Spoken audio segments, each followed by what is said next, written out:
Hey, thanks for joining me. We're at Chapter 3 of the Devil's Reign crossover with Marvel Comics and Top Cow.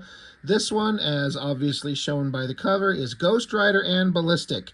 Ghost Rider, of course, is a classic character that everyone knows. Ballistic, of course, is kind of a second-rate nobody character that not a lot of people know at all. But, you know, at the time, in the 90s with the Top Cow universe, there's a small group of us that were reading this stuff, and you're like, oh yeah, that's the girl from Mark Silvestri's comic with the blonde hair and the robot arm. Oh yeah, that girl. The book is written by Warren Ellis, and Warren Ellis is one of my favorite writers, and this issue is one of those things that really cemented it in my brain. Like, I really like this guy. The first couple of chapters of this story, really not that interesting. There was really nothing going on that was like mind-blowing and just like, oh my gosh, this is like the crossover we've all wanted to see. No one really gave a shit about this. But in the context of, let's just get Marvel and Top Cow together and just have the characters interact and just see what kind of fun can happen, that's not a bad idea. You know, let's just have some fun. Everything doesn't have to be super serious. We're just going to have a good old romp, right? But the first two issues, I mean, they write them so seriously. It's like, this is boring. Conversely, Warren Ellis, I don't know for a fact. I don't know what kind of connection he had to Marvel or Top Cow at this particular time. And as far as I know, this is the only chapter of this crossover that he wrote. I highly suspect that Warren Ellis absolutely did not give a shit about this crossover, and he did not take it seriously in the slightest. This book reads like him just going, okay, whatever. I'm just going to write a fucking ridiculous over-the-top romp between Ghost Rider and Ballistic, and it's going to be just absolutely stupid. And because of doing that, he made the most memorable one. This is the best issue in my mind because it's so funny. It's so irreverent. It does not take itself seriously in the slightest. And because of that, it's the one I remember most. I remember reading this and going, okay, this crossover is now getting good, because I was laughing and having a great time. And the art is by an artist who's pretty good, who's one of the Top Cow guys that like never really blew up and become one of the superstars at Top Cow. He's obviously extremely talented. He's really good. But, you know, it was never anybody that I looked at when the issue come out. He wasn't an artist I'm like, oh, I can't wait to see this guy's work. But his work in this one's pretty dang good. So it all kind of comes together. I mean, and getting to draw Ghost Rider, the only problem I would have if I was tasked with drawing Ghost Rider is that I'm not good at drawing machines or vehicles or anything like that, so that'd be a pain in the ass. But that aside, Ghost Rider, flaming skeleton, and then a hot girl with guns and boobs and shit like that. Like, all right, we got an adventure. So yeah, story, Warren Ellis. Pencils, Billy Tan Mung Coy. I think he usually goes by Billy Tan. And then inks is D-Tron with Team Tron. So a bunch of guys handling the inks. I would imagine the process is D-Tron himself handling. Unfortunately, the only way to imagine it is that he's probably handling all the fun, really cool shit. And then his team does like backgrounds and boring shit and fills in blacks and stuff like that. But it's a way to get inks done quickly. You know, get a bunch of pages out. So it starts out, it's New York, Midtown, 4 in the morning. And so this guy who looks like he's got debris hanging out of his head, he's like, explain it again, Patty, my head hurts so bad. So girl cop here, she's saying, it's real simple. There ain't no god of death here, see? All of them souls in the world, they ain't used for nothing when they could be used like cash or energy. So Mephisto, who's like some death god on the lam, he wants to set up shop here. And to be like his pals, all we gotta do is kill everyone we see. Okay, so then the guy in the car with her says, explain something else, Patty. How come there's a comet with us in the Midtown tunnel here? And in the background, There's a flaming, well, I mean, we obviously know what it's going to be. It's a flaming machine riding up against the walls in the tunnel. Flip over, double page spread of just pure awesomeness. And I have to give it to the artist because it's really done in a disorienting way. It's kind of crazy. I don't know if this was the best thing to do, but it's also effective in as much as it makes you feel disoriented and off balance, because you have to flip it this way to like read the text. But you got Ghost Rider here. He is upside down. And then riding with him, it looks like she's literally got one of her legs over his shoulder. There's Ballistic just on top of him. Guns firing, blowing away cars. Just psychotically screaming. She's yelling, die, die, die, die. And Ghost Rider is literally cackling and laughing. Has Ghost Rider ever laughed before? Like, to my knowledge, not that I know of. So, again, to see her kind of right, you're flipping the book like this, but to see Ghost Rider upright, you know, to see kind of clearly, you're flipping it like this. But this is up. Like, this is upright. It's crazy. It's pretty awesome, honestly. So there's Ghost Rider and Ballistic just flying through the tunnel, cackling, laughing, shooting, having a great time. It's crazy. So now we do a jump back in time. That was just like the opening scene of a movie before the credits, right? You know, cop cars chasing through the city, and people killing humans to send souls to Mephisto. And then we see Ghost Rider and Ballistic on the job. Now we cut back to, we're inside a bar where Ballistic is at all the time. I feel like we've seen her in a bar 3 or 4 or 5 different times in the comics. This is just the thing where she just likes to hang out here. And there's a bunch of dudes, got the shit beat out of them all around her. And she's kind of lamenting. She's like, it's rough, you know? She says, when I'm outside of this place, whatever it's called, when I'm out and working, it's, whoa, it's Ballistic, chick with guns, run away. But here, it ain't like that at all. And that's why I hate it here. As the bartender keeps handing her, looks like a couple of beers. She says, I mean, I know I'm gorgeous, I can't help that. But do I ask these barfly guys to keep hitting on me? Do I? I do not. What I'm saying is, I'm sorry I put your cousin in a dumpster and his clothes in the mailbox, okay? So, again, I just feel like this is Warren Ellis just writing this shit. He's like, he probably read some of the issues of Cyberforce to get the gist of the character, and there's none. She's just angry blonde chick who's the sister of the other younger girl in Cyberforce, and she shoots and she hits everything she fires at, and she's an angry drunk. And of course, because she's a Top Cow character, she's fucking smoking hot. And I like how the girl, her Ballistic herself, she can't even remember the name of the bar. I feel like that's probably Warren Ellis writing it out. He's like typing, he's probably like, what the hell was the name of the bar? Whatever, fucking who cares? Whatever it's called, literally in the dialogue.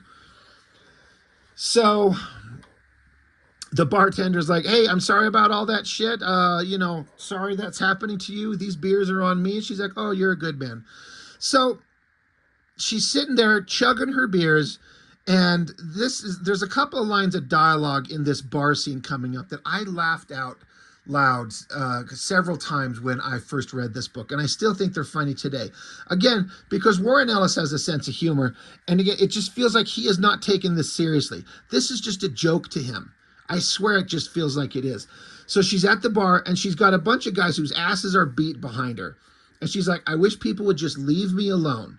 But no one will. So in the background, in silhouette, in shadow, comes another guy. And so a dude's walking up, and he's like, excuse me, beautiful. And she just kind of says to herself, oh, good. Another 10 like that, and I should be good and I should be cheered right up. So the guy coming up behind her says, excuse me, beautiful, but I think I love you. You want to, like, go to the men's room with me? I thought that was so funny. He's hitting on her, like, you want to go to the men's room and fuck? So she just backhand elbows him in the face. No, she says. And so then she continues saying, you see, you don't know how hard it is being sex on legs. It's a curse. Like, Ballistic never spoke like this in the comics. Like this ironic self-awareness of how fucking hot and dangerous she is. She's never spoken like that to my recollection. So bashes the guy's face in. He's falling backwards and he's kind of talking through his hand. He's like, oh, for God's sakes, my goddamn nose. She punched my goddamn nose off. And so here's this demon monster. He's holding his nose in his hand. And these guys, other demon monsters that are with him, because again, she doesn't know that demon monsters are, you know, crossing into the city and it's become a hellscape. She doesn't know. So these other demon monsters, there's a couple of them there. And one of them, you know, the guy's like, yeah, she had it clean off your face in one punch. And the one demon monster here says, incredible. The other demon here says, I want to marry her. This guy says, that's the girl of my dreams. And this little creepy guy down here says, amazing. We stop in a bar to cause some trouble, and instead I see the woman who will bear my children. I always thought that was hilarious. Like, we're just stopping in a bar to start some shit, and I meet the girl who's going to have my kids. Hell yeah. So Ballistic, again, still kind of unaware of what's going on, but she's getting the sense that something's wrong. She says, bartender? And he's like, yes. She says, I'm in trouble, aren't I? Bartender says, looks that way. I'm off to lock myself in the john and sob for my life. Place is all yours. So demon monsters start coming up behind her. They're like, we are the generic minion scum of Mephisto. We love you. Yes, we do. Pick one of us. We are all your devoted sex muppets. I'm like, what the hell? What the the generic minion scum of Mephisto, and we are your devoted sex muppets. Hilarious. So Ballistic turns around. She says, geez, you guys are uglier than 7-day-old roadkill. What is this, a day trip from the Chernobyl orphanage? So she puts her hand in her jacket and presumably grabs a gun she has holstered inside behind the jacket. She says, let me try and explain the situation to you guys. So she starts shooting through her jacket, hitting the guys in the face. She says, I'm young, I'm violent, and I'm ever so slightly drunk, and I'm genetically incapable of ever missing a shot. So now she tosses her jacket away and says, so go away, let me drink in peace, because I'm warning you now, I am nobody's sex muppet. So the monsters start charging after her.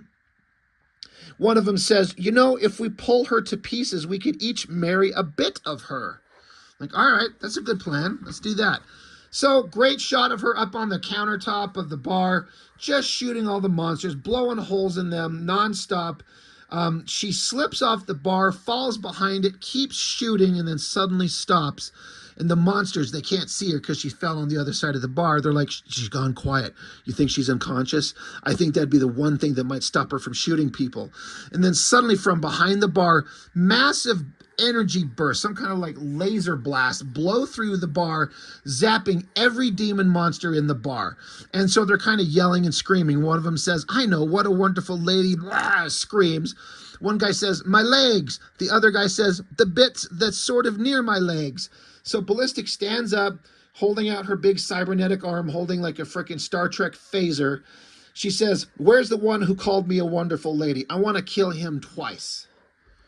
Like, once again, just being funny. This artist, like, I was never a huge fan of him before, but this stuff all looks pretty dang good. Looks like a well-drawn Top Cow book. Giant demon monster comes up behind her, sneaks up on her, grabs her, and says, here, you want to kill me twice? I must be very special to you. She's telling him to get off. And then from out of nowhere comes a chain, smashes into the demon monster's face, kills it, takes it down, and just through the wall, busted through, there's frickin' Ghost Rider. And this is that new design, this redesign of his that I don't know how or why it changed this way. I'm not a huge fan of it. It's not better than the kind of traditional Danny Ketch version of Ghost Rider that was made famous by Tex. That's the version of Ghost Rider I dig. But it's still a flaming demon monster on a flaming motorcycle. So it's cool kind of anyway. But Ghost Rider shows up. He saves her. He says, you are ballistic, I imagine. Your friends in Cyberforce expressed concerns about your safety. They believed you to be loitering in some degenerate sinkhole and probably ignorant of the danger here. I chose to ride into this New York and find you for them. It was not difficult. So again, that's hilarious. He's just kind of, Warren Ellis is setting up the story, and he's like, yeah, your friends think you're a loser in a bar, so I come to find you, and I found you instantly. Ballistic is getting up. She's like, this New York? He says, I am from what is termed an alternate Earth. This is not my New York. She says, I don't believe it. Ghost Rider says, I do not lie.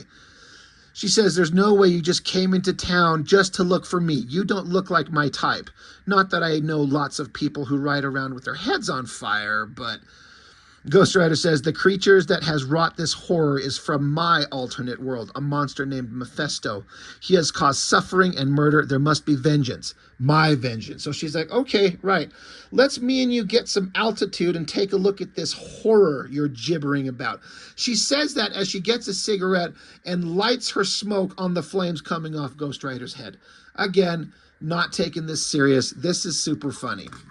Flipping the page, they're just suddenly up on the top of a building here, and you see the city shot and all the kinds of fire and smoke and brimstone going on through the streets. And Ballistic is saying, when I said get some altitude, I thought maybe we'd walk up a flight of stairs, not ride Satan's Harley there up the side of a building. Ghost Rider says, be more specific in the future. She's like, all right, well, anyway, geez, would you look at that? And Ghost Rider says, seen it. And she says, shut up. So again, this dialogue, she's like, look at that. And Ghost Rider says, seen it? Like, it's so kind of out of character, but it's just funny. Ghost Rider says, the Death God is building himself a keep in downtown New York, Ballistic. His creatures, not alive in any normal sense, prowl the territory, killing to harvest souls for their master. She says, things look weird over by Times Square, blurry, like there's a heat haze over it. Ghost Rider says, Times Square has become the beast's lair. He squats amongst the pornography and drugs, feeding upon murder. And Ballistic's like, you are really, really boring, you know that. I'd try and get you to laugh, but I think your lower jaw would fall off. And as she says that if he was to laugh, his lower jaw might fall off, Ghost Rider literally pulls off his lower jaw and is looking at it. Like, what the hell? So Ballistic says, well, since we're here in Cyberforce or somewhere else entirely, boil washing their uniforms and thinking nice thoughts, I guess, I'd say we go to Times Square, shoot a great many people, and play football with the heart of the beast. You with me? And Ghost Rider says, get off my bike. Nobody touches my bike. As she's like sitting on his bike. It's okay. I'm having a good time. This is fun. So flipping over to a new scene. Different part of town, bunch of monsters are preying on the innocent civilians. The monsters look, and here comes a great shot. Ghost Rider riding into town with Ballistic hanging off the back, some giant ass huge gun in one hand and a little handgun in the other. And Ballistic is just yelling, forward, forward. They're just charging into battle. And so we get a shot of all these kind of monsters and bad guys just getting riddled with bullets. They go zipping by them. I like how the motorcycle's popping a wheelie up here. Ghost Rider's got one of these monsters like wrapped up with the chain, and he's dragging it behind him while she keeps unloading bullets. And so Ballistic and Ghost Rider look, and out of the flames and smoke, a giant ominous head of Mephisto manifests right there. And he says, away from here, you are nothing.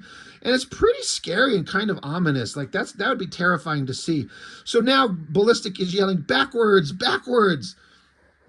So they keep charging around. They stop and kind of have a minute to stop and talk for a minute. So a little bit of time has passed. Ghost Rider saying he has fed too much upon the souls of this world too quickly. He is too strong for me alone or with a drunken barfly sharpshooter. I shall return you to your colleagues. We must amass our forces. Ballistic says, you're angry, aren't you? I can tell. Well, actually, I can't, but it sounded good.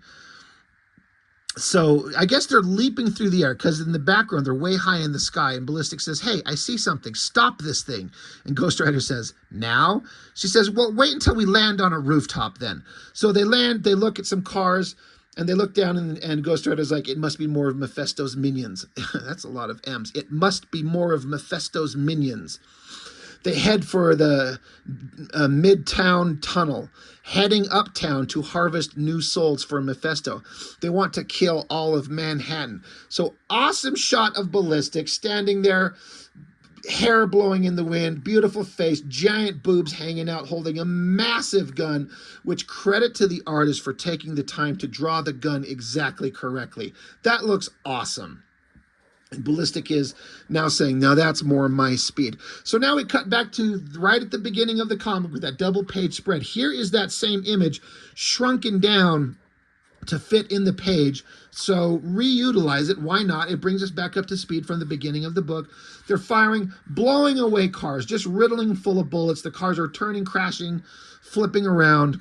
And the monsters are mostly alive getting out of the cars. So Ghost Rider and Ballistic zip around the tunnel, land and stop. She says, did it. And Ghost Rider says, we've only solved part of the problem. So great shot of them just sitting here on the bike, looking great. And she says, good point. They could walk out of the tunnel and find other cars, go the other ways around to get to the other side of town. Ghost Rider says there must be vengeance. Punishing their motor vehicles is not sufficient. If it were, I would spend my days visiting horrible beatings upon miscreants' furniture. Like, what the fuck? The fact that they're saying this stuff. Ghost Rider's like, I can't just, like, destroy the vehicles of the bad guys. If that were useful to just, you know, hurt the physical belongings around them, he's like, I would literally go beating up their couches. Like, they literally say that shit in here. This is not stuff Ghost Rider would ever say. And so Ballistic says, I don't know, ghost vandal, ghost upholsterer, it's decor writer, run for your sofa. Like, she's just making these jokes. Warren Ellis was probably bored out of his fucking mind writing this and or laughing his ass off. I think it's hilarious because it's so out of character and therefore it's memorable and fun. So they start unloading onto the cars that they just stopped previously. And she said, get ready to take us down the tunnel. This is going to be messy. So they take off, fires, leaking gas, giant explosion. So they blew up all the cars, you know, finishing off the monsters. So great double page spread. Flip this over. Looks like Ballistic like surrendered her gun, so it's kind of falling apart in the explosion behind him. No sound effects, no dialogue, no screaming, just them charging. Look at Ballistic actually having fun. She never had fun in the comics. This is hilarious, and Ghost Rider just charging out of there. Just a silent double page spread as they blew up a bunch of faceless minion monsters, and they're just having a great time. I'm looking at like the ink lines in these clouds of smoke. It looks like the inkers were probably having a lot of fun. Well, it's just these organic shapes like that. You get in there with, you know, could be a brush or a nib, either way. It looks like they're probably having fun because you don't have to be extremely precise, but you get to have fun with ink lines and line weights and shapes and forms. It looks like a lot of fun. So yeah, they just blew a bunch of shit up. Boom, charge out of there. The tunnel, there they come zipping out of it, and then a giant explosion behind them. So they stop, and Ballistic says, drinks all around, I think. Ghost Rider says, I do not drink. Ballistic says, okay, drinks all around for me. She says, I've been wondering, can you pick your nose? I mean, it's just a flaming stump on your head and all, but can you? And then it cuts over to a scene elsewhere in town. There's a skyscraper, close up on a window, a silhouette of someone, and Wolverine pops his claws. That is a great silhouette. It reads exactly, you know exactly who that hairstyle is, and that hand and those stupid bone claws. That's the one big downside to this is bone claw arrow Wolverine. But great way to kind of like tease who's coming next. And that is literally the end of the book. It was completely and utterly fucking pointless. In terms of story, nothing relevant happened except Ghost Rider and Ballistic shot up a bunch of monsters and had funny quips with each other. It means nothing, but it's the most memorable one in a positive way. I remember reading this going, this is funny. I had a great time. You know, this was just fun. I have to say, none of the others, some of the others have good art. There's some Michael Turner stuff and Joe Benitez, David Finch, and it's all really good artwork. But again, the stories start getting so serious again. Like, oh, this is a serious story. We're taking this very serious. This one, like I've said multiple times, it just seems like Warren Ellis did not give a shit. He's like, let's just have fun. Let's just go crazy, guys. One issue, probably a decent paycheck for him. I don't know. It was great. I had a great time with it, and I was really looking forward to seeing this one. So I don't know. I got nothing else to add to it. So thank you for joining me. I really appreciate it. I'll see you next time.